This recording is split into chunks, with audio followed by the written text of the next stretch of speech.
संत शरण जो जन परे, सो जन उदरन हार। संत की निंदा नानका वहुर वहुर अवतार। आप जी संगतां वडभागी हो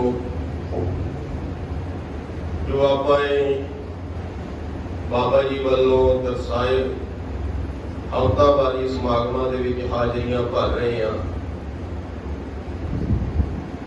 अज वो दिन चल रहे ने कि धन धन बाबा ईश्वर सिंह जी नानकसर कलेरा वाले महापुरुष उन्होंने बरसी के दिन चल रहे हैं। इन्होंने महापुरुषों ने धन धन बाबा नानक सिंह जी महाराज की हाजिर नाजर जान के सेवा करी है। कल्ले कल्ले हुक्म के उपर पहरा दिता है बाबा जी ने।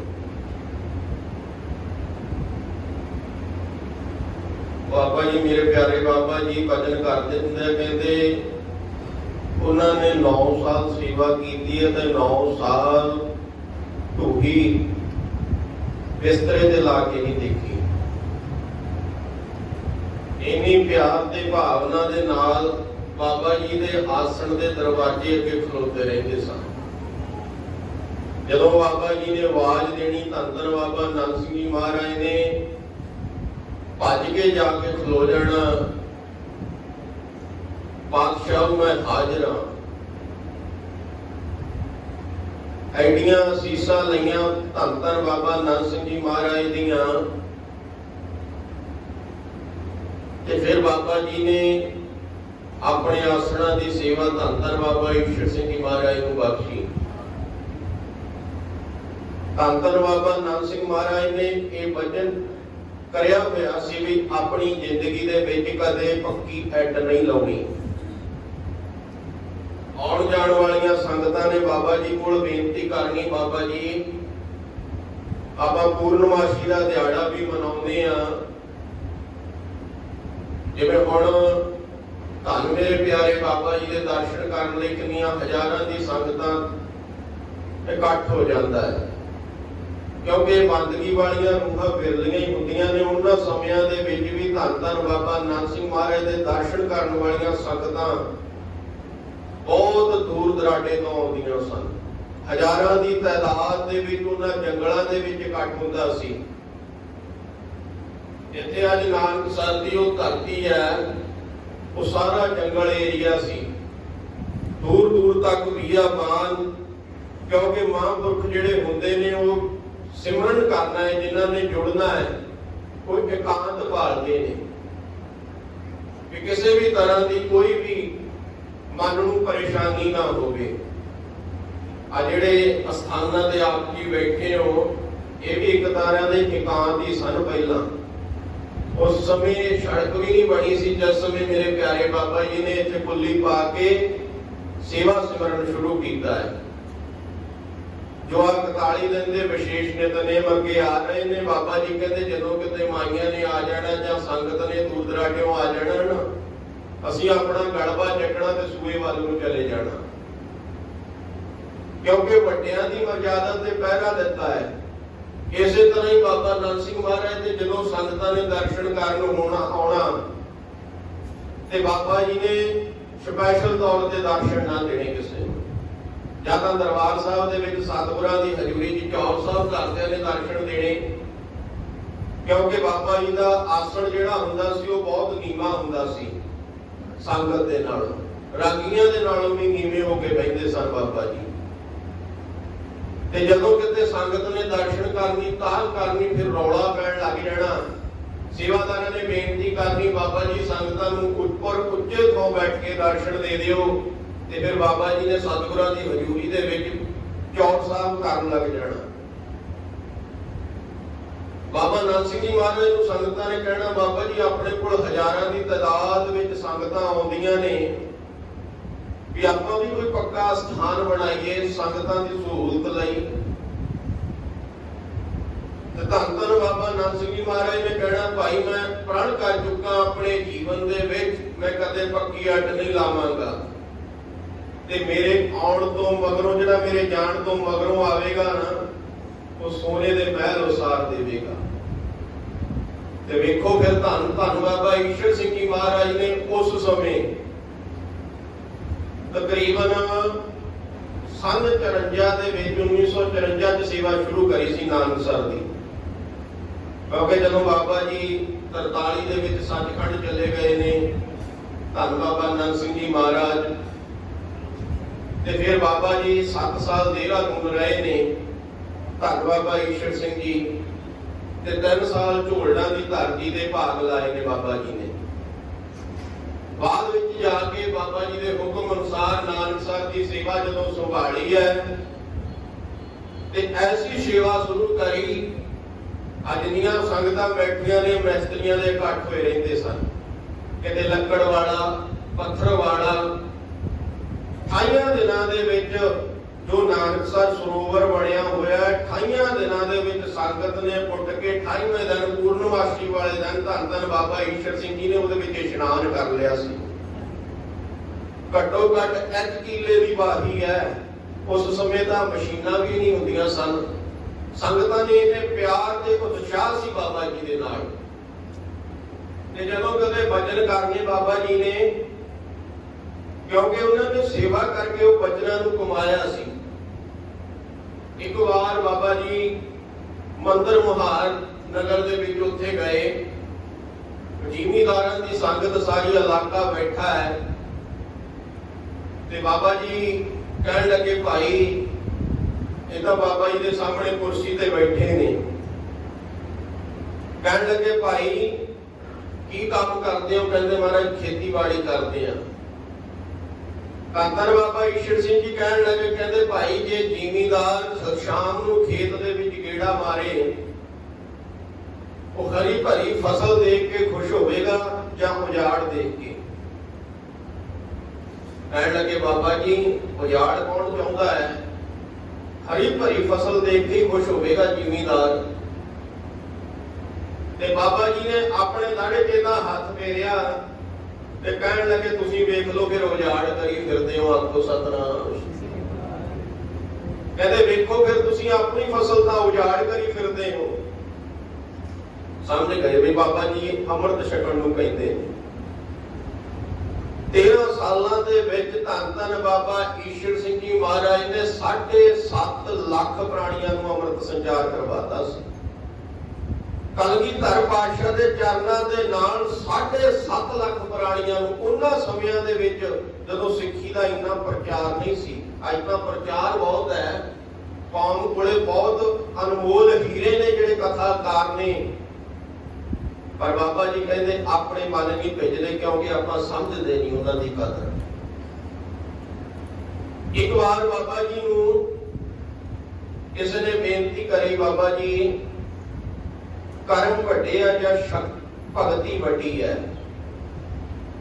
ਧੰਨ ਧੰਨ ਬਾਬਾ ਈਸ਼ਰ ਸਿੰਘ ਜੀ ਮਹਾਰਾਜ ਕਹਿਣ ਲੱਗੇ, ਨਾ ਕਰਮ ਵੱਡੇ ਨੇ, ਨਾ ਭਗਤੀ ਵੱਡੀ ਹੈ, ਗੁਰੂ ਦੀ ਰਹਿਮਤ ਵੱਡੀ ਹੈ। ਜੇ ਗੁਰੂ ਬਖਸ਼ਿਸ਼ ਕਰ ਦੇਵੇ, ਗੁਰੂ ਦੀ ਰਹਿਮਤ ਵੱਡੀ ਹੈ। ਸਭ ਕੁਝ ਹੋ ਸਕਦਾ ਹੈ। ਜਿਵੇਂ ਇੱਕ ਭਾਈ ਸੋਮੇ ਦਾ ਇਤਿਹਾਸ ਦੇ ਵਿੱਚ ਨਾਮ ਆਉਂਦਾ ਹੈ। ਧੰਨ ਧੰਨ ਗੁਰੂ ਰਾਮਦਾਸ ਮਹਾਰਾਜ ਦੇ ਵੇਲੇ ਬੜਾ ਗਰੀਬ ਹੈ, ਉਹਦੀ ਮਾਂ ਨੇ ਉਹਨੂੰ ਘੁੰਗਣੀਆਂ ਛੋਲੇ ਉਬਾਲ ਕੇ ਦੇ ਦੇਣੇ, ਬਈ ਤੂੰ ਜਾ ਕੇ ਵੇਚ ਆਇਆ ਕਰ। ਮਾਂ, ਮੈਂ ਕਿੱਥੇ ਵੇਚਾਂਗਾ? ਇਹ ਇਤਿਹਾਸ ਜਿਵੇਂ ਹੀ ਧੰਨ ਗੁਰੂ ਰਾਮਦਾਸ ਮਹਾਰਾਜ ਦੇ ਨਾਲ ਜੁੜਦਾ ਹੈ, ਕਿਉਂਕਿ ਪਹਿਲੇ ਸਮੇਂ ਜਦੋਂ ਸਤਿਗੁਰ ਸੱਚੇ ਪਾਤਸ਼ਾਹ ਭਾਈ ਜੇਠੇ ਦੇ ਰੂਪ ਵਿੱਚ ਸਨ, ਕੋਈ ਘੁੰਗਣੀਆਂ ਵੇਚਦੇ ਸਨ। ਭਾਈ ਸੋਮੇ ਦੀ ਮਾਤਾ ਕਹਿਣ ਲੱਗੀ, ਪੁੱਤਰਾ ਅੰਮ੍ਰਿਤਸਰ ਗੁਰੂ ਰਾਮਦਾਸ ਮਹਾਰਾਜ ਦੀ ਨਗਰੀ ਦੇ ਸਾਹਮਣੇ ਜਾ ਕੇ ਬਹਿ ਜਾ ਕਰ, ਉੱਥੇ ਸੰਗਤਾਂ ਬਹੁਤ ਆਉਂਦੀਆਂ ਨੇ, ਤੇਰੀਆਂ ਘੁੰਗਣੀਆਂ ਵਿਕ ਜਿਆ ਕਰਨਗੀਆਂ। ਮਾਤਾ ਦੇ ਕਹਿਣ ਤੇ ਦਰਬਾਰ ਸਾਹਿਬ ਦੇ ਅੱਗੇ ਜਾ ਕੇ ਉਹ ਸੋਮਾ ਘੁੰਗਣੀਆਂ ਵੇਚਦਾ ਹੈ। ਸਤਿਗੁਰ ਸੱਚੇ ਪਾਤਸ਼ਾਹ ਧੰਨ ਧੰਨ ਗੁਰੂ ਰਾਮਦਾਸ ਮਹਾਰਾਜ ਬਾਹਰ ਆਏ, ਤੋਤਲੀ ਦੀ ਆਵਾਜ਼ ਦੇ ਵਿੱਚ ਛੋਟਾ ਜਿਹਾ ਬੱਚਾ ਘੁੰਗਣੀਆਂ ਵੇਚ ਰਿਹਾ ਹੈ, ਛੋਲੇ ਲੈ ਲਓ, ਛੋਲੇ ਲੈ ਲਓ। ਗੁਰੂ ਰਾਮਦਾਸ ਮਹਾਰਾਜ ਦੀ ਨਿਗਾਹ ਪਈ, ਭਾਈ ਸੋਮੇ ਦੇ ਕੋਲ ਜਾ ਕੇ ਖਲੋ ਕੇ ਕਹਿਣ ਲੱਗੇ, ਸੋਮਿਆ की वेचदा है? कहन लगा महाराज घूंगड़ियां। किन्ने पैसे वड्डे ने? कहना महाराज भज्जिया तप्पड़ दे हेठों पैसे कट के सतगुरां दे अगे रख दिते। कहता महाराज 20 पैसे वड्डे ने। 3 दिन इदां हुंदा रहा। घर विच गरीबी सी, छोले खत्म हो गए। तीसरे दिन पातशाह के हाथ के ऊपर 10 पैसे रख दिते। महाराज कहन लगे सुनिया तेनू व्यापार नहीं करना आउंदा, वाधा होना चाहिए, तू दिन ब दिन घटता जाना है, एडा अमीर बंदा है तू। कहन लगा महाराज मैं काहदा अमीर हाँ, घर में एक समय रोटी पकदी है, एक समय नहीं पकदी। क्योंकि माता ने समझा दिता सी अपनियां कोटियां गुरु ने की करनियां ने। सोमिया जे किते गुरु मंगे तां ये कोटियां अर्पण कर दई। ਉਹਦਾ ਕਿੱਡਾ ਜੀ ਦੁਨੀਆ ਦਾ ਪਾਤਸ਼ਾਹ ਆਪਣੀ ਕੌਡੀਆਂ ਤੇ ਥੋੜੀ ਬੈਠਾ ਹੈ।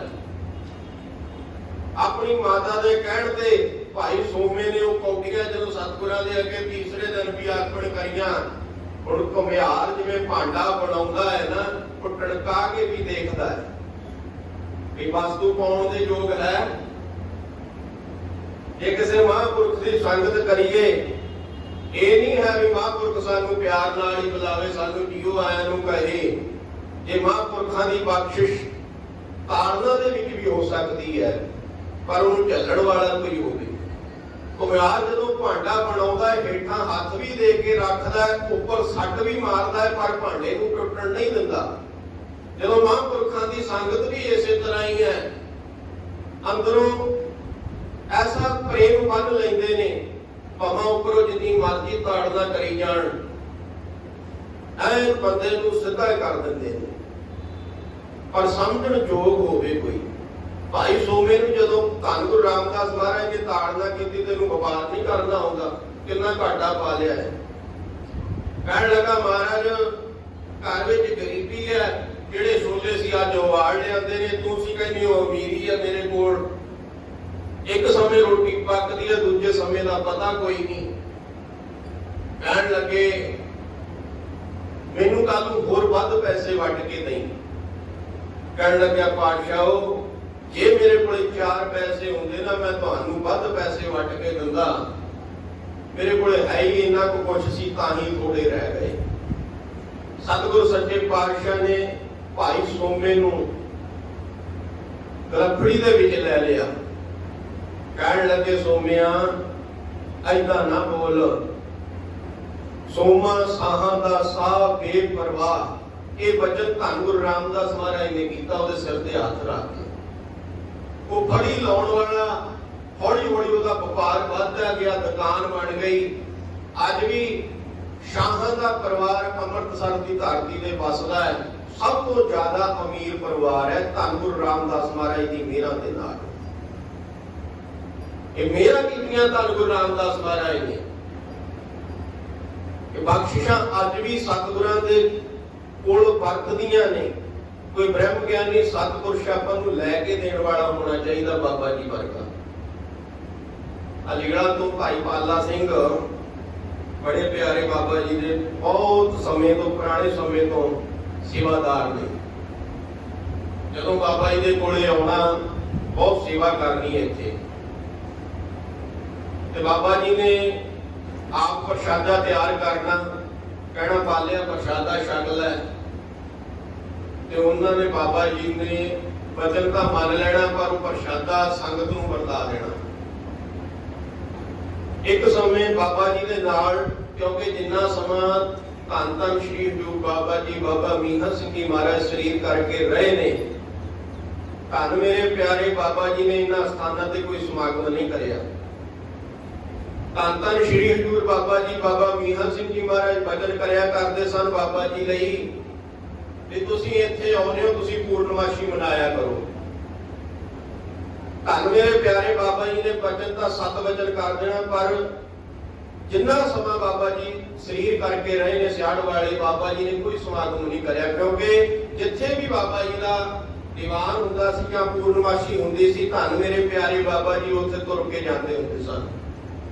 ਹੈ ਵੀ ਪੂਰਨਮਾਸ਼ੀ ਲੱਗੀ, ਭਾਈ ਪਾਲਾ ਸਿੰਘ ਸਾਈਕਲ ਲੈ ਕੇ ਆਇਆ, ਬਾਬਾ ਜੀ ਨੂੰ ਮਗਰ ਬਿਠਾ ਕੇ ਸਾਈਕਲ ਤੇ ਢੈਬੀ ਲੈ ਕੇ ਚੱਲਿਆ। ਅੱਜ ਇੱਥੇ ਟੂਸਿਆਂ ਵਾਲਾ ਗੇਟ ਬਣਿਆ, ਇੱਥੇ ਜਾਂਦਾ ਭਾਈ ਪਾਲਾ ਸਿੰਘ ਰੋ ਪਿਆ। ਬਾਬਾ ਜੀ ਕਹਿਣ ਲੱਗੇ, ਪਾਲਿਆ ਕੀ ਗੱਲ ਹੋ ਗਈ? ਮਹਾਰਾਜ ਮੈਨੂੰ ਅੱਜ ਇੱਕ ਸੰਤ ਨੇ ਨਾ ਮਿਹਣਾ ਮਾਰਿਆ ਹੈ। ਉਹ ਕਹਿੰਦਾ, ਪਾਲਿਆ ਜਾਂ ਤਾਂ ਮੈਂ ਤੈਨੂੰ ਭਰਤੀ ਕਰਾ ਦਾਂਗਾ ਫੌਜ ਦੇ ਵਿੱਚ, ਤੇ ਜਾਂ ਤੈਨੂੰ ਕਾਲਿਆਂ ਵਾਲੇ ਸੰਤ ਭਰਤੀ ਕਰਾ ਦੇਣ। ਧੰਨ ਮੇਰੇ ਪਿਆਰੇ ਬਾਬਾ ਜੀ ਮਗਰ ਬੈਠੇ ਸਾਈਕਲ ਤੇ, ਕਹਿਣ ਲੱਗੇ, ਪਾਲਿਆ ਆਪਾਂ ਚੱਲੇ ਕਿੱਥੇ? ਕਹਿੰਦਾ ਜੀ ਪੂਰਨਮਾਸ਼ੀ ਦੇ। ਕਹਿੰਦੇ ਚੱਲ ਫਿਰ ਦੀਵਾਨ ਸੁਣ ਕੇ ਆਉਂਦੇ ਆ ਬਾਬਾ ਜੀ ਦੇ ਵਚਨ, ਤੈਨੂੰ ਸਵੇਰੇ ਤੂੰ ਭਰਤੀ ਹੋਇਆ ਹੋਵੇਗਾ। ਪਰ ਬਾਬਾ ਜੀ ਨੇ ਉੱਥੇ ਦੀਵਾਨ ਸੁਣਿਆ, ਰਾਤ ਦਾ ਦੀਵਾਨ। ਧੰਨ ਬਾਬਾ ਜੀ ਬਾਬਾ ਮੀਹਾਂ ਸਿੰਘ ਜੀ ਮਹਾਰਾਜ ਦੇ ਵਚਨ ਸਰਵਣ ਕਰੇ। ਰਾਤ ਉੱਥੇ ਢਹਿ ਵੀ ਰਹੇ। ਜਦੋਂ ਸਵੇਰ ਨੂੰ ਇੱਥੇ ਆਏ, ਟੂਸਿਆਂ ਤੋਂ ਇੱਕ ਸਿੰਘ ਖਲੋਤਾ ਬਾਬਾ ਜੀ ਦੇ ਕੋਲ ਬੇਨਤੀ ਕਰੀ। ਕਹਿੰਦਾ, ਬਾਬਾ ਜੀ ਭਰਤੀ ਖੁੱਲੀ ਹੋਈ ਹੈ, ਮੇਰੀ ਸਰਕਾਰੀ ਦਰਬਾਰੇ ਚੰਗੀ ਹੈ, ਮੈਨੂੰ ਅਫਸਰ ਜਾਣਦੇ ਨੇ, ਜੇ ਕੋਈ ਮੁੰਡਾ ਭਰਤੀ ਕਰਾਉਣ ਵਾਲਾ ਹੋਵੇ ਤੁਹਾਡੇ ਕੋਲੇ ਕਿੰਨੇ ਮੁੰਡੇ ਨੇ ਵੀ ਮੈਂ ਭਰਤੀ ਕਰਾ ਦਿਆਂਗਾ। ਪਾਲਾ ਸਿੰਘ ਸਾਈਕਲ ਦਾ ਸਟੈਂਡ ਲਾਉਂਦਾ। ਬਾਬਾ ਜੀ ਕਹਿਣ ਲੱਗੇ, ਉਹ ਪਾਲੇ ਨੂੰ ਭਰਤੀ ਕਰਾ ਦੇ, ਲੈ ਜਾ ਇਹਨੂੰ। ਉਹਨੇ ਆਪਣੀ ਪਰਚੀ ਤੇ ਸਾਈਨ ਕਰਕੇ ਦੇ ਦਿੱਤੇ। ਕਹਿੰਦਾ ਜਾ ਕੇ ਉੱਥੇ ਜਮਾ ਕਰਾ ਦਈਏ, ਪਰਚੀ ਦਿਖਾ ਦੀ ਜਿੱਥੇ ਭਰਤੀ ਖੁੱਲੀ ਹੋਈ ਸੀ। ਜਦੋਂ ਪਰਚੀ ਦਿਖਾਈ, ਪਹਿਲਾਂ ਤਾਂ ਕੋਈ ਅਫਸਰ ਹੱਥ ਨਾ ਪਾਵੇ, ਤੇ ਬਾਬਾ ਜੀ ਦੀਆਂ ਰਹਿਮਤਾਂ, ਉਹ ਬੇਨਤੀ ਕਰਕੇ ਗਿਆ ਸੀ ਬਾਬਾ ਜੀ ਕੋਲ। ਬਾਬਾ ਜੀ ਨੇ ਜਦੋਂ ਇੱਧਰ ਅਰਦਾਸ ਕਰੀ, ਕਿਉਂਕਿ ਸਵੇਰ ਦੇ ਸਮੇਂ ਦੇਗ ਤਿਆਰ ਕਰਕੇ ਜਦੋਂ 9 ਵਜੇ ਅਰਦਾਸ ਹੁੰਦੀ ਹੈ ਰੋਜ਼ਾਨਾ ਹੀ, ਇਹ ਪਹਿਲਾ ਸਮੇਂ ਤੋਂ ਮੇਰੇ ਪਿਆਰੇ ਬਾਬਾ ਜੀ ਕਹਿੰਦੇ ਖਾਣ ਨੂੰ ਮੇਰੇ ਕੋਲ ਕੁਝ ਹੋਵੇ ਨਾ ਹੋਵੇ, ਸਤਿਗੁਰਾਂ ਦੇ ਲਈ ਦੇਗ ਦਾ ਭੋਗ ਜ਼ਰੂਰ ਥਾਲਾ ਤਿਆਰ ਕਰਕੇ ਅਰਦਾਸ ਕਰਦੇ ਹੁੰਦੇ ਸੀ। ਅੱਜ ਤਾਂ ਬਾਬਾ ਜੀ ਦੀਆਂ ਬਖਸ਼ਿਸ਼ਾਂ ਨੇ। ਜਦੋਂ ਇੱਧਰ ਥਾਲਾ ਲਾ ਕੇ ਸਤਿਗੁਰਾਂ ਦੇ ਹਜ਼ੂਰੀ ਦੇ ਵਿੱਚ ਅਰਦਾਸ ਕਰੀ, ਤੇ ਉਧਰ ਭਾਈ ਪਾਲਾ ਸਿੰਘ ਦੀ ਪਰਚੀ ਫੜ ਲਈ। ਅਫਸਰਾਂ ਨੇ ਕਹਿੰਦੇ, ਆ ਜਾ, ਬਸ ਤੇਰਾ ਕੋਈ ਟੈਸਟ ਨਹੀਂ ਲੈਣਾ, ਤੈਨੂੰ ਭਰਤੀ ਕਰ ਲਿਆ। ਆਪਕੋ ਸਤਨਾਮ। ਇਹ ਰਹਿਮਤਾਂ ਮਹਾਂਪੁਰਖਾਂ ਦੀਆਂ ਅੱਜ ਵੀ ਵਰਤਦੀਆਂ ਨੇ। ਸਤਿਗੁਰ ਸੱਚੇ ਪਾਤਸ਼ਾਹ ਰਹਿਮਤਾਂ ਵਰਤਾਉਂਦੇ ਨੇ ਮਹਾਂਪੁਰਖਾਂ ਦੇ ਵਿੱਚ ਵੀ, ਆਪਣੇ ਪਿਆਰਿਆਂ ਦੇ ਵਿੱਚ ਵੀ, ਕਿਉਂਕਿ ਆਪਾਂ ਬਚਨ ਮੰਨਣਾ ਹੈ। ਜੇ ਸਤ ਵਚਨ ਕਰਕੇ ਬਚਨ ਮੰਨ ਲਿਆ, ਮਹਾਂਪੁਰਖਾਂ ਨੇ ਜੋ ਹੁਕਮ ਕਰ ਦਿੱਤਾ, ਮਹਾਂਪੁਰਖਾਂ ਨੇ ਕੀ ਹੁਕਮ ਕਰਨਾ ਹੈ? ਸੇਵਾ ਤੇ ਸਿਮਰਨ। ਧੰਨ ਬਾਬਾ ਨੰਦ ਸਿੰਘ ਜੀ ਮਹਾਰਾਜ ਦੇ ਕੋਲ ਸੁੰਦਰ ਸਿੰਘ ਮਜੀਠੀਆ ਆਇਆ, ਜੋ ਮਜੀਠੀਆ ਪਰਿਵਾਰ ਆ, ਮਸ਼ਹੂਰੀ ਹੈ, ਤੁਸੀਂ ਸੁਣਦੇ ਹੋ। ਇਹਨਾਂ ਦਾ ਬਜ਼ੁਰਗ ਸੀ ਸੁੰਦਰ ਸਿੰਘ ਮਜੀਠੀਆ। ਬਾਬਾ ਜੀ ਕੋਲੇ ਤਾਂ ਆ ਕੇ ਬਹਿ ਗਿਆ। ਉਹਨੇ ਦੇਖਿਆ ਵੀ ਬਾਬਾ ਜੀ ਨੇ ਤਾਂ ਮੇਰੇ ਵੱਲ ਦੇਖਿਆ ਹੀ ਕੋਈ ਨਹੀਂ, ਕਿਉਂਕਿ ਜਿਹਦੇ ਕੋਲੇ 4 ਪੈਸੇ ਆਉਣ ਆਉਂਦਾ ਹੋਵੇ ਨਾ, ਉਹਨੂੰ ਥੋੜਾ ਜਿਹਾ ਹੰਕਾਰ ਹੋ ਜਾਂਦਾ ਵੀ ਬਾਬਾ ਜੀ ਮੈਨੂੰ ਆਪ ਮਹਾਂਪੁਰਖ ਬੁਲਾਉਣ। ਕਿਉਂਕਿ ਜੇ ਅੱਜ ਤੁਸੀਂ ਧੰਨ ਬਾਬਾ ਨੰਦ ਸਿੰਘ ਜੀ ਮਹਾਰਾਜ ਦਾ ਸਰੂਪ ਵੇਖਣਾ ਨਾ, ਅਸਲੀ ਤੌਰ ਤੇ ਆ ਬਾਬਾ ਜੀ ਬੈਠੇ ਨੇ, ਇਸੇ ਤਰ੍ਹਾਂ ਹੀ ਸੀ ਸਾਰਾ ਕੁਝ। ਇੰਨੀ ਹੀ ਸਾਦਗੀ, ਇਸੇ ਤਰ੍ਹਾਂ ਹੀ ਸੇਵਾ ਸਿਮਰਨ, ਇੰਨੇ ਬੇਪਰਵਾਹ, ਰੰਗ ਹੱਸੇ ਰੰਗ ਰੂਪੇ, ਪਰਵਾਹ ਨਹੀਂ ਕਿਸੇ ਕੀ।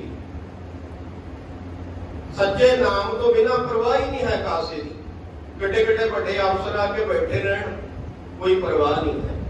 ਸੁੰਦਰ ਸਿੰਘ ਮਜੀਠੀਆ ਜਦੋਂ ਧੰਨ ਬਾਬਾ ਨੰਦ ਸਿੰਘ ਜੀ ਦੇ ਚਰਨਾਂ ਦੇ ਵਿੱਚ ਜਾ ਕੇ ਬੈਠਾ, ਤੇ ਬਾਬਾ ਜੀ ਨੇ ਦੇਖਿਆ ਹੀ ਨਹੀਂ, ਬੁਲਾਇਆ ਹੀ ਨਹੀਂ। ਆਪ ਹੀ ਕਹਿਣ ਲੱਗਾ, ਕਹਿੰਦਾ ਮਹਾਰਾਜ ਮੈਂ ਸੁੰਦਰ ਸਿੰਘ ਮਜੀਠੀਆ, ਜੇ ਕੋਈ ਕੰਮ ਕਰਵਾਉਣਾ ਹੋਵੇ ਸਰਕਾਰੀ ਦਰਬਾਰੇ ਮੇਰੀ ਚੰਗੀ ਚੱਲਦੀ ਹੈ, ਮੈਨੂੰ ਦੱਸਿਓ, ਸਭ ਤੋਂ ਪਹਿਲਾਂ ਤੁਹਾਡਾ ਕੰਮ ਹੋਵੇਗਾ। ਧੰਨ ਬਾਬਾ ਨੰਦ ਸਿੰਘ ਜੀ ਮਹਾਰਾਜ ਕਹਿਣ ਲੱਗੇ, ਜੀਓ ਐ ਨੂੰ ਭਾਈ, ਜਿੰਨੇ ਕਦਮ ਚੱਲ ਕੇ ਆਏ ਹੋ, ਅੱਛਾ ਤੂੰ ਸਰਕਾਰੀ ਕੰਮ ਹਰੇਕ ਕਰਾ ਦਿੰਦੇ ਆ? ਕਹਿੰਦਾ ਹਾਂ ਮਹਾਰਾਜ ਕਰਵਾ ਦਵਾਂਗਾ। ਤੇਰੀ ਸਰਕਾਰੀ ਦਰਬਾਰੇ ਪੂਰੀ ਚੱਲਦੀ ਹੈ? ਹਾਂ ਮਹਾਰਾਜ ਤੁਸੀਂ ਹੁਕਮ ਕਰੋ, ਤੁਹਾਡਾ ਕੰਮ ਕੀ ਹੈ, ਮੈਂ ਉਹ ਕੰਮ ਕਰਵਾ ਦਾਂਗਾ। ਧੰਨ ਬਾਬਾ ਨੰਦ ਸਿੰਘ ਜੀ ਮਹਾਰਾਜ ਨੇ ਪਤਾ ਕੀ ਬਚਨ ਕੀਤਾ? ਕਹਿੰਦੇ ਭਾਈ ਸਾਨੂੰ ਤੇਰੇ ਮਨ ਦੇ ਦਫ਼ਤਰ ਤੱਕ ਕੰਮ ਹੈ, ਮਨ ਦੇ ਦਫ਼ਤਰ ਤੱਕ ਕੰਮ ਹੈ, ਕਰਵਾ ਸਕਦਾ? ਠੰਡਾ ਹੋ ਗਿਆ। ਕਹਿੰਦਾ ਇੰਨੇ ਮਹਾਂਪੁਰਖਾਂ ਦੇ ਦਰਸ਼ਨ ਕਰੇ, ਇੰਨਿਆਂ ਦੀ ਸੰਗਤ ਕਰੀ, ਕਿਸੇ ਨੇ ਮੇਰੇ ਜੀਵਨ ਬਾਰੇ ਤਾਂ ਸੋਚਿਆ ਹੀ ਨਹੀਂ। ਆਪਣੇ ਕੰਮ ਕਢਾਉਣ ਲਈ ਹਰ ਕੋਈ ਸੋਚਦਾ ਹੈ, ਪਰ ਮੇਰੇ ਜੀਵਨ ਬਾਰੇ ਕਿਸੇ ਨੇ ਨਹੀਂ ਸੋਚਿਆ। क्योंकि जो पूर्ण महापुरख होंदा ना वो पहला ये नहीं पुछदा तेरे कोले जमीन कितनी है, तेरियां कितनियां फैक्ट्रियां चलदियां ने। पूर्ण महापुरख के कोले जाके दर्शन करो, उन्हें पहला ये पूछना की नितनेम करना है, कितनी सेवा करना है। बाबा जी कहने लगे धन बाबा नंद सिंह जी मजीठिया जी की नितनेम करते हो? कहने लगा बाबा जी मैं नितनेम 5 बाणियां दा करदा, इस तो अलावा कहता जी 5 पाठ जपजी साहब। कहते बस? कहता हाँ जी महाराज बस ये मेरा रोज का नितनेम है। महापुरखा ने हुण गुरु नाल जोड़ना सी। कहने लगे सुंदर सिंह जी मजीठिया जी जे गुड्डी आसमान दे विच चढ़ी होवे ਉਹਨੂੰ ਹੋਰ ਉੱਚੀ ਉਡਾਉਣਾ ਹੋਵੇ ਕੀ ਕਰਨਾ ਪਵੇਗਾ? ਕਹਿਣ ਲੱਗਾ ਮਹਾਰਾਜ ਡੋਰ ਦੀ ਹੋਰ ਲੋੜ ਪਵੇਗੀ, ਹੋਰ ਡੋਰ ਲਿਆਉਣੀ ਪਵੇਗੀ। ਫਿਰ ਜਿੰਨੀ ਗੁੱਡੀ ਮਰਜੀ ਉੱਚੀ ਚੜ੍ਹ ਦਵੋ, ਜੇ ਕਹਿੰਦੇ ਡੋਰ ਨਾ ਮਿਲੇ ਫਿਰ ਕਹਿੰਦੇ ਮਹਾਰਾਜ ਦੋ ਹੀ ਹੱਲ ਹੋ ਸਕਦਾ। ਸੁੰਦਰ ਸਿੰਘ ਮਜੀਠੀਆ ਕਹਿੰਦਾ ਜਾਂ ਤਾਂ ਫਿਰ ਗੁੱਡੀ ਹੇਠਾਂ ਲਾਉਣੀ ਪਵੇਗੀ ਤੇ ਜਾਂ ਫਿਰ ਇੱਕ ਸਮਾਂ ਆਵੇਗਾ ਉਹ ਕੱਟੀ ਜਾਵੇਗੀ। ਧੰਨ ਬਾਬਾ ਨਾਨਕ ਸਿੰਘ ਜੀ ਮਹਾਰਾਜ ਕਹਿਣ ਲੱਗੇ ਕਹਿੰਦੇ ਸੁੰਦਰ ਸਿੰਘ ਮਜੀਠੀਆ ਜੀ ਤੁਹਾਡੀ ਗੁੱਡੀ ਤਾਂ ਉੱਪਰ ਚੜੀ ਹੋਈ ਹੈ, ਪਰ ਜਿਹੜਾ ਨਿਤਨੇਮ ਵਾਲਾ ਪਿੰਨਾ ਹੈ ਨਾ ਉਹ ਬੜਾ ਥੋੜਾ ਹੈ। ਆ ਸਰਕਾਰੀ ਦਰਬਾਰੇ ਹੁਕਮ ਚਲਾ ਕੇ ਨਹੀਂ ਸਰਨਾ, ਉਹ ਦਰਗਾਹ ਦੇ ਵਿੱਚ ਵੀ ਹੁਕਮ ਚੱਲਣਾ ਚਾਹੀਦਾ ਹੈ। ਸੱਚੇ ਸਰਕਾਰ ਦੇ ਜਦੋਂ ਦਰਬਾਰ ਵਿੱਚ ਜਾਣਾ ਹੈ ਕਿਹੜਾ ਮੁਖ ਲੈ ਕੇ ਜਾਵਾਂਗੇ? ਕਹਿਣ ਲੱਗਾ ਮਹਾਰਾਜ ਸ਼ਰਧਾ ਵੱਜ ਗਈ ਜਦੋਂ ਦਿਲ ਦੀ ਜਾਣ ਲਈ। ਕਹਿੰਦਾ ਬਾਬਾ ਜੀ ਹੁਣ ਤੁਸੀਂ ਸਮਰਥ ਬਖਸ਼ੋ ਵੀ ਮੈਂ ਕੀ ਕਰਾਂ? ਬਾਬਾ ਜੀ ਕਹਿਣ ਲੱਗੇ 5 ਬਾਣੀਆਂ ਦਾ ਨਿਤਨੇਮ ਤਾਂ ਕਰਨਾ ਹੀ ਹੈ, ਉਹਦੇ ਨਾਲ 25 ਪਾਠ ਜਪਜੀ ਸਾਹਿਬ ਦੇ ਰੋਜ਼ਾਨਾ ਕਰਿਆ ਕਰੋ। ਐਸੀ ਡਿਊਟੀ ਲਾਈ। ਕਹਿੰਦੇ ਜੇ ਰਹਿੰਦੀਆਂ ਪੁਸਤਾਂ ਤੱਕ ਸਰਕਾਰੀ ਦਰਬਾਰੇ ਆਪਣੀਆਂ ਡਿਊਟੀਆਂ ਭਾਲਦਾ ਵਿੱਚ ਚੱਲਦੀ ਰਹੇ, 25 ਪਾਠ ਜਪਜੀ ਸਾਹਿਬ ਦੇ ਰੋਜ਼ਾਨਾ ਦੇ ਕਰਿਆ ਕਰ। ਜਦੋਂ ਬਾਬਾ ਜੀ ਦਾ ਇਹ ਬਚਨ ਸੁਣਿਆ ਨਾ, ਕਹਿਣ ਲੱਗਾ 7 ਵਚਨ ਦੀ ਪਾਠ ਕਰਦਾ ਰਿਹਾ ਤੇ ਫਿਰ ਉਹ ਆਪ ਸਟੇਜਾਂ ਤੋਂ ਵੀ ਬੋਲਦਾ ਰਿਹਾ ਕਿ ਜੇ ਮੇਰੇ ਜੀਵਨ ਬਾਰੇ ਸੋਚਿਆ ਹੈ ਨਾ ਤਾਂ ਉਹ ਇੱਕ ਮਹਾਂਪੁਰਖਾਂ ਨੇ ਧੰਨ ਧੰਨ ਬਾਬਾ ਨੰਦ ਸਿੰਘ ਮਹਾਰਾਜ ਨੇ ਸੋਚਿਆ ਹੈ। ਨਹੀਂ ਮੇਰੇ ਤੋਂ ਕੰਮ ਕਰਾਉਣ ਵਾਲੇ ਸਰਕਾਰੀ ਦਰਬਾਰੇ ਕੰਮ ਕਰਾਉਣ ਵਾਲੇ ਬਥੇਰੇ ਸਨ। ਜਦੋਂ ਮਹਾਂਪੁਰਖਾਂ ਦੀ ਸੰਗਤ ਦੇ ਵਿੱਚ ਆ ਜਾਂਦੇ ਆ ਨਾ ਜੀਆ ਦਾਨ ਮਿਲ ਜਾਂਦਾ ਹੈ, ਜੀਵਨ ਜਿਉਣ ਦੀ ਜਾਂਚ ਮਿਲ ਜਾਂਦੀ ਹੈ। ਹੁਣ ਤੁਸੀਂ ਸੰਗਤ ਦੇ ਵਿੱਚ ਬੈਠੇ ਹੋ, ਤਰ੍ਹਾਂ ਤਰ੍ਹਾਂ ਦੇ ਚਿਹਰੇ ਨੇ। ਸੰਗਤ ਦੇ ਵਿੱਚ ਬੈਠਿਆਂ ਜਦੋਂ ਕੀਰਤਨ ਸੁਣਦੇ ਆ, ਮਹਾਂਪੁਰਖਾਂ ਦੇ ਬਚਨ ਸਰਵਣ ਕਰਦੇ ਆ, ਜੇ ਮੇਰੇ ਵਰਗਾ ਬੋਲੇਗਾ ਉਹ ਤਾਂ ਦਿਮਾਗ ਦੇ ਨਾਲ ਪੜ੍ਹ ਕੇ ਦਿਮਾਗ ਦੇ ਨਾਲ ਢਾਲ ਕੇ ਤੁਹਾਡੇ ਦਿਮਾਗ ਤੱਕ ਹੀ ਕੰਮ ਕਰ ਸਕਦਾ ਹੈ, ਕਿਉਂਕਿ ਤੁਹਾਡੇ ਦਿਮਾਗ 'ਚੋਂ ਗੱਲ ਬਹਿ ਸਕਦੀ ਹੈ। ਪਰ ਜੇ ਮੇਰੇ ਪਿਆਰੇ ਬਾਬਾ ਜੀ ਵਰਗੇ ਮਹਾਂਪੁਰਖ ਬਚਨ ਕਰਨ, ਉਹਨਾਂ ਨੇ ਹਿਰਦੇ ਤੇ ਢਾਲਿਆ ਹੁੰਦਾ ਹੈ ਤੇ ਜਦੋਂ ਉਹ ਸੰਗਤ ਨੂੰ ਬਚਨ ਕਰਦੇ ਨੇ ਹਿਰਦੇ ਤੋਂ ਬੋਲਦੇ ਨੇ ਤੇ ਹਿਰਦੇ ਤੇ ਹੀ ਵਾਸਾ ਕਰਦਾ ਹੈ। ਤੇ ਜਿਹਦੇ ਹਿਰਦੇ ਤੇ ਮਹਾਂਪੁਰਖਾਂ ਦਾ ਬਚਨ ਵਾਸਾ ਕਰ ਜਾਵੇ ਫਿਰ ਉਹਦਾ ਲੋਕ ਸੁਖੀਏ ਤੇ ਪਰਲੋਕ ਸਹੇਲੇ ਬਣ ਜਾਂਦੇ। ਸੁਣਨ ਦੇ ਨਾਲ ਅੱਜ ਛੋਟਾ ਜਿਹਾ ਜੀਵ ਹੁੰਦਾ ਜਿਹਨੂੰ ਭਿੰਗੀ ਕਹਿੰਦੇ ਆ, ਆਪਣੇ ਘਰਾਂ ਦੇ ਵਿੱਚ ਆਮ ਮਿੱਟੀ ਦਾ ਘਰ ਕੰਧਾਂ ਤੇ ਬਣਾ ਕੇ ਲੱਗੀਆਂ ਹੁੰਦੀਆਂ ਨੇ ਛੱਤਾਂ ਦੇ ਉੱਪਰ। ਉਹ 84 ਲੱਖ ਜੂਨ ਦੇ ਵਿੱਚੋਂ ਉਹ ਇੱਕ ਜੀਵ ਹੈ ਜਿਹੜਾ ਗਰਭਪਾਤ ਨਹੀਂ ਹੁੰਦਾ, ਕਹਿਣ ਤੋਂ ਭਾਵ ਜਿਹਦੇ ਬੱਚਾ ਨਹੀਂ ਪੈਦਾ ਹੁੰਦਾ। ਹੁਣ ਸੋਚ ਕੇ ਵੇਖੋ, ਜਦੋਂ ਉਹਦੇ ਬੱਚਾ ਹੀ ਨਹੀਂ ਪੈਦਾ ਹੁੰਦਾ ਕੁੱਲ ਖਤਮ ਹੋ ਜਾਣੀ ਚਾਹੀਦੀ ਸੀ ਹੁਣ ਤੱਕ ਉਹਦੀ। ਉਹ ਮਿੱਟੀ ਦਾ ਘਰ ਬਣਾਉਂਦਾ ਹੈ, ਕਿਸੇ ਹੋਰ ਆਂਡੇ ਨੂੰ ਲਿਆ ਕੇ ਆਪਣੇ ਘਰ ਵਿੱਚ ਰੱਖਦਾ ਹੈ ਤੇ ਫਿਰ ਉਹਨੂੰ ਆਪਣੀ ਆਵਾਜ਼ ਸੁਣਾਉਂਦਾ ਹੈ। ਉਹ ਆ ਜਿਹੜੀ ਮੱਖੀ ਹੁੰਦੀ ਹੈ, ਭਿੰਗੀ ਕਹਿੰਦੇ ਆ ਜੀ, ਫਿਰ ਉਹਨੂੰ ਆਪਣੀ ਆਵਾਜ਼ ਸੁਣਾਉਂਦਾ ਹੈ। ਜਦੋਂ ਆਂਡੇ ਦੇ ਵਿੱਚੋਂ ਬੱਚਾ ਪੈਦਾ ਹੁੰਦਾ ਹੈ ਨਾ, ਫਿਰ ਉਹ ਭਿੰਗੀ ਵਰਗਾ ਪੈਦਾ ਹੁੰਦਾ ਹੈ। ਸੁਣਨ ਦੇ ਨਾਲ ਵੀ ਅਸਰ ਹੁੰਦਾ ਹੈ।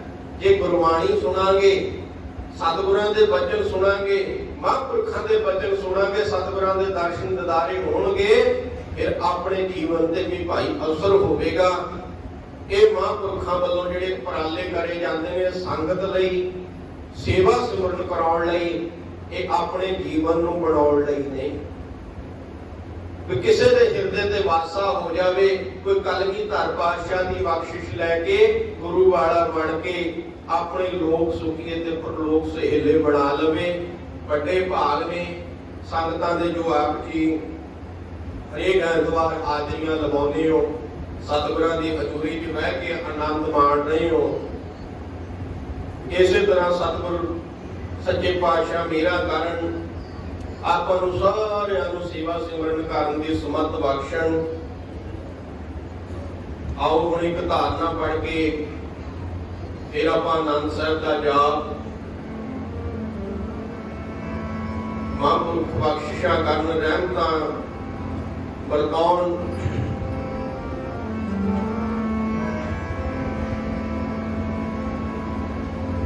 ਵੱਡੇ ਭਾਗਨੀ ਜਿੰਦੜੀਏ ਤੇ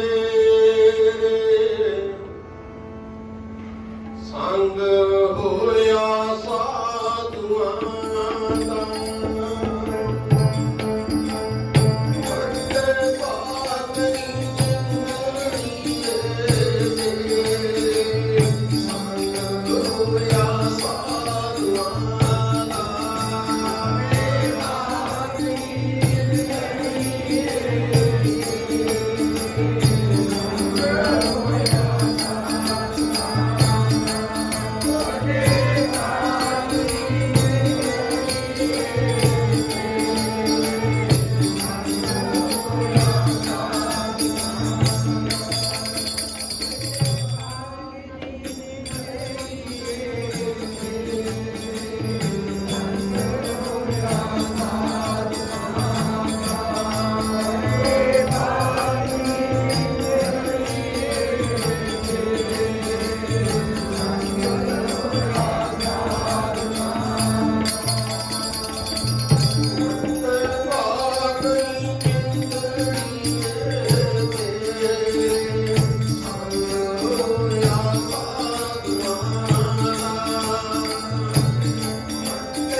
पर सेवा ते सिमरन किसी प्यार नाल कीता जावे, प्रेम नाल। जेकर चतुराई सियाणपा किते काम ना आईए, झूठा साहब जो देवै सोई सुख पाईए।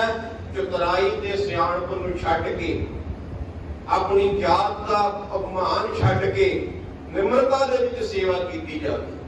जिवें धन धन गुरु अमरदास महाराज के इतिहास विच आउंदा ना, सच्चे पातशाह गोइंदवाल साहब की धरती ते जदों संगतां नूं तारदे ने, दो सिख ने जिहड़े वो सेवा नहीं कोई करते। संगतां आउंदियां ने, सेवा करदियां ने, कोई लंगर च सेवा करता है, कोई कीर्तन बह के सतगुरां दे वचन सरवण करता है, कोई झूठे बर्तनां दी, कोई जोड़ियां दी सेवा करता, जिवें आप जी संगतां सारियां रल मिल के करदियां। गुरु अमरदास महाराज उन्हां सिखां नूं कहण लगे, भाई तुसीं सेवा ही नहीं कोई करते। जदों तुहानूं देखीदा तुसीं लंगर च बैठे हुंदे हो, वो भी उस समय जदों लंगर वरतदा है, ना तुहानूं दीवान विच देखिया कदे, ना तुहानूं कोई सेवा करदा इहनूं वेखिया। ऐ किवें गल बणेगी? वो पता की कहण लगे, कहंदे महाराज सानूं सेवा करन दी की लोड़ है? कहण लगे भाई क्यों, तुहानूं क्यों नहीं लोड़? सानूं सिमरन करन दी की लोड़ है? कहंदे भाई क्यों, तुहानूं क्यों नहीं लोड़? वो कहंदे महाराज तुसीं भी भल्ले असीं भी भल्ले, क्योंकि वो महाराज की बरादरी चों सी। भल्ले सतगुरु अमरदास महाराज दा गोत सी। कहण लगे महाराज तुसीं भल्ले असीं भी भल्ले, जदों असीं दरगाह नूं जावांगे असीं धर्मराजे नूं कह देना असीं गुरु अमरदास महाराज दी कुल चों हां। कहण लगे सतगुरु सच्चे पातशाह ने वचन कीता, धन गुरु अमरदास महाराज ने, ओ भल्लिओ मानसो, जदों सच्ची दरगाह नूं जाना है ना, जिवें पंछी एक खंभ नाल नहीं उड़ सकदा, पंछी दे खंभ ना होण उड़ नहीं सकदा, इसे तरह ये बंदे लई सेवा ते सिमरन दो पंख ने जो सच्चे देश नूं लैके जाणगे। ओ भलिओ असीं गुरु भला नहीं है, गुरु भला चाहुंदा है। गुरु गोतां विच जातां विच धर्मां विच नहीं है, गुरु दे हजूरी विच जो आ गया, सतगुरां दी रहमत जिहदे ते पै गई। महाराज ने ये नहीं वेखना इहदी जात की है, इहदा धर्म की है, इहदा गोत की है, उन्हें बख्श देना, उन्हें भला कर देना। कहण लगे तुसीं नितनेम करिया करो, सेवा करिया करो, तां वो सच्चे दरगाह दी देश नूं जा सकदे आ। इसे तरह भाई महापुरखां दे भी गुरु साहिबानां वाले वचन ने, सेवा सिमरन करके आपां सारिआं ने ला के कटणे ने। आ धੰन बाबा ईश्वर सिंह जी महाराज नानसर वालियां दी वारसी दे दिन चलदे ने। इन्ना सेवा ते सिमरन कीता महापुरखां ने। 42 साल की उम्र में सचखंड चले गए सन बाबा जी। बाबा जी सरोवर से टहल रहे ने, किसी ने आके दस्या, कहते बाबा जी फलाने महापुरुष हॉस्पिटल में दाखिल ने, शरीर नहीं छड्ड हुंदा, बड़े औखे ने। बाबा जी इदा खलोते सरोवर की परिक्रमा में धन बाबा ईश्वर सिंह जी कहण लगे, कहते आओ जाण दा समा आ गया, पर जाण नूं जी नहीं करता, सिੱਖੀ सेवकी छड्डण नूं जी नहीं करता। जदों किते साडा समा बनेगा इस तरह जावांगे जिवें मक्खण दे विचों वाल कढीदा, तो सतनाम श्री। फिर जिस समय बाबा जी सचखंड गए ने, 6 अक्तूबर नूं सोदर दा कीर्तन होया, रहरास साहब पानी पढ़ी गई रहरास साहब दी। उस समय भी आ समा चलदा सी जिवें हुण गुरु ਸਾਹਿਬ ਦੀਆਂ बेआदरियां चल रही ने। अलंकार बदलते सन ਵੱਡੇ विद्वानां ने, संत मंडलियां ने इकट्ठे होके ਇਹਦੇ ਲਈ ਰੋਕ ਲਾਈ ਸੀ ਵੀ ਗੁਰੂ ਸਾਹਿਬਾਨ ਦੀ ਬਾਣੀ ਦੇ ਨਾਲ ਨਿਰਾਦਰੀ ਨਾ ਕਰੋ। ਰਾਗਮਾਲਾ ਕੱਢ ਦਿੱਤੀ ਗਈ ਸੀ ਸਤਿਗੁਰਾਂ ਦੇ ਵਿੱਚੋਂ, ਆਪਣੇ ਸਰੂਪ ਤਿਆਰ ਕਰ ਦਿੱਤੇ ਸਨ। ਜਿਵੇਂ ਹੁਣ ਵੀ ਬਾਣੀ ਨਾਲ ਛੇੜਾ ਛੜੀ ਬਹੁਤ ਜ਼ਿਆਦਾ ਹੁੰਦੀ ਹੈ, ਕਿੰਨੀ ਬੇਅਦਬੀ ਹੋ ਰਹੀ ਹੈ। ਬਾਬਾ ਗੁਰਦੇਵ ਸਿੰਘ ਜੀ ਭਾਈ ਜੀ ਸਮਾਧ ਵਾਲੇ, ਉਹਨਾਂ ਨੂੰ ਬਾਬਾ ਜੀ ਭੇਜਦੇ ਹੁੰਦੇ ਸਨ ਵੀ ਤੁਸੀਂ ਜਾਣਾ ਜਿੱਥੇ ਕਿਤੇ ਇਕੱਠ ਹੋਵੇ।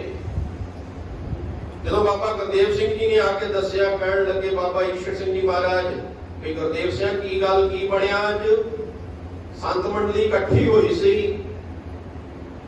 ਬਾਬਾ ਗੁਰਦੇਵ ਸਿੰਘ ਜੀ ਭਾਈ ਕੀ ਸਮਾਧ ਵਾਲੇ ਕਹਿਣ ਲੱਗੇ ਮਹਾਰਾਜ ਕੁਝ ਨਹੀਂ ਬਣਿਆ, ਅੱਜ ਫੇਰ ਰੌਲਾ ਪੈ ਕੇ ਕੰਮ ਸਮਾਪਤ ਹੋ ਗਿਆ। ਧੰਨ ਬਾਬਾ ਈਸ਼ਰ ਸਿੰਘ ਜੀ ਮਹਾਰਾਜ ਨੇ ਠੰਡਾ ਜਿਹਾ ਹੌਂਕਾ ਲਿਆ, ਚਲੋ ਠੀਕ ਹੈ, ਇਹ ਰੌਲੇ ਪਾਉਣ ਦੇ ਨਹੀਂ ਖਤਮ ਹੋਣੇ, रात का समय अपने आसन ते विराजे ने पै गए, अपने ऊपर चादर ले ली, बस एक ठंडा जिहा साह आया, जिवें इतिहास दसदा है। इस तो बाद बाबा जी नहीं बोले, बाबा जी ने कोई वचन नहीं किया। उस सच्ची दरगाह नूं एडा महापुरख इन्नी दुनिया नूं धारदा होया उस सच्चे देश चला गया, सेवा सिमरन करदा, लोक पटलाव का सहाई बन के सारे सेवा सिमरन के लड़ ला के। देखो किड्डी नानकसर की धरती 13 स्थान बाबा ईश्वर सिंह जी महाराज ने अपनी मौजूदगी दे विच तैयार कर दिते सन, बहुत वड्डे ते सुंदर स्थान। एक कमाइयां होंदियां ने महापुरखां दियां, वचन सी वड्डे बाबा जी दा भी अपने चाहुंदे जी किते पक्की ऐट नहीं लाउणी ते साडे मगरों वाला सोने दे महल खड़े कर देवेगा। ये महापुरखां दियां बख्शिशां ने। आपां भी भाई सेवा सिमरन करके महापुरखां दियां खुशियां लैके अपने लोक सुखीए ते परलोक सहेले बनाइए। आओ समा हो चुका है, हुण आनंद साहिब विच जुड़िए। राम कली